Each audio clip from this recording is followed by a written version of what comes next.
নমস্কার বন্ধুরা, আমার চ্যানেলে সকলকে স্বাগত জানিয়ে শুরু করছি পটলের একটা দুর্দান্ত স্বাদের রেসিপি। পটল বসিন্দা বানাচ্ছি। তার জন্য কচি পটল নিয়েছি। পটলগুলো খোসা ছাড়িয়ে কেটে দেখাচ্ছি। পটলগুলো খোসা ছাড়িয়ে পরিষ্কার করে ধুয়ে নিয়েছি, আর এইভাবে একটু পটলের গাটা কেটে নিয়েছি দুদিকটাই। এইভাবে কেটে নিয়েছি যাতে পটলের মধ্যে মশলাটা ভালোভাবে যায়। এবার নুন হলুদ মাখিয়ে নিচ্ছি। হলুদ আর লবণ মাখিয়ে পটলটা 10 মিনিটের জন্য রেখে দিচ্ছি। আমি ততক্ষণে একটা মশলা পেস্ট করে নিচ্ছি।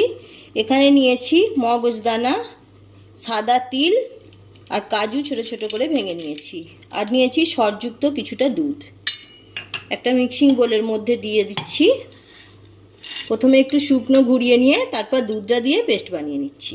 শুকনো গুঁড়িয়ে নিয়েছি, এবার দুধটা দিয়ে দিচ্ছি। একটা কড়াই বসিয়ে দিয়েছি, কড়াইতে সর্ষের তেল দিয়ে দিয়েছি। তেলটা গরম হয়ে গেছে, লবণ হলুদ মাখিয়ে রাখা পটলগুলো ভেজে দিচ্ছি। পটলগুলো আমি ঢাকনা দিয়ে আঁচ কমিয়ে মিডিয়াম আঁচে ভালোভাবে ভেজে নিচ্ছি। মিডিয়াম আঁচে ঢাকনা দিয়ে পটলগুলো ভেজে নিলাম। পটলগুলো ভাজা হয়ে গেছে, এবার তুলে নিচ্ছি। পটল ভাজার তেলের মধ্যেই দিয়ে দিচ্ছি এলাচ, লবঙ্গ, দারুচিনি, একটা তেজপাতা, সামান্য জিরা, মিহি করে পেঁয়াজ কেটে রেখেছি, পেঁয়াজগুলো দিয়ে দিচ্ছি। পেঁয়াজগুলো ভালোভাবে ভেজে নিচ্ছি। পেঁয়াজটা ভাজা হয়ে গেছে, দিয়ে দিচ্ছি আদা রসুন বাটা।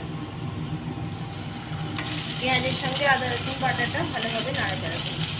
টমেটো পেস্ট করে রেখেছি, দিয়ে দিচ্ছি। চিনি, কাশ্মীরি লঙ্কার গুঁড়ো, এবার একটু নাড়াচাড়া করে নেব।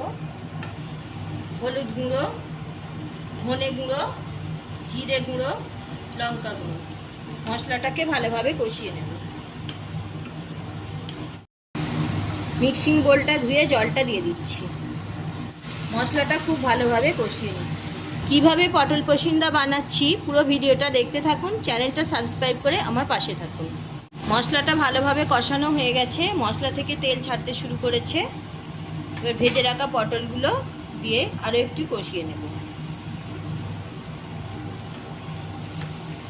সুন্দর একটা কালার এসে গেছে। পটলগুলো খুব ভালোভাবে মশলার সাথে কষিয়ে নিচ্ছি। খুব ভালোভাবে কষানো হয়ে গেছে পটলটা। এবার আমি পেস্ট করে রাখা দুধ দিয়ে যে কাজু পেস্ট করে রেখেছিলাম ওটা দিয়ে দিচ্ছি।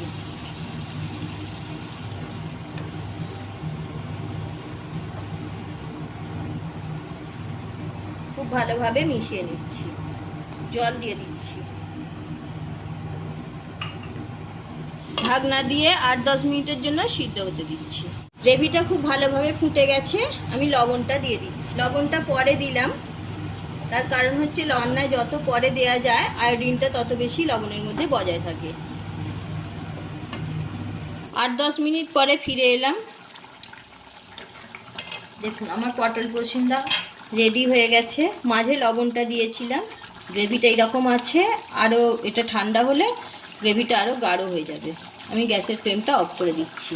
দিয়ে দিচ্ছি কাঁচা লঙ্কা আর দিচ্ছি গরম মশলার গুঁড়ো। একটু নাড়াচাড়া করে আরও 5 মিনিট ঢাকনা দিয়ে রেখে দেব। রেসিপিটা যদি ভালো লেগে থাকে একটা লাইক অবশ্যই দেবেন, আর আত্মীয় স্বজন বন্ধু বান্ধবের সাথে প্রচুর প্রচুর শেয়ার করুন। পটল পসিন্দা রেডি হয়ে গেছে। গরম গরম ভাত, রুটি কিংবা লুচি পরোটার সাথে অপূর্ব খেতে লাগে। পুরো ভিডিওটা দেখার জন্য অসংখ্য ধন্যবাদ। আবার দেখা হচ্ছে পরের ভিডিওতে।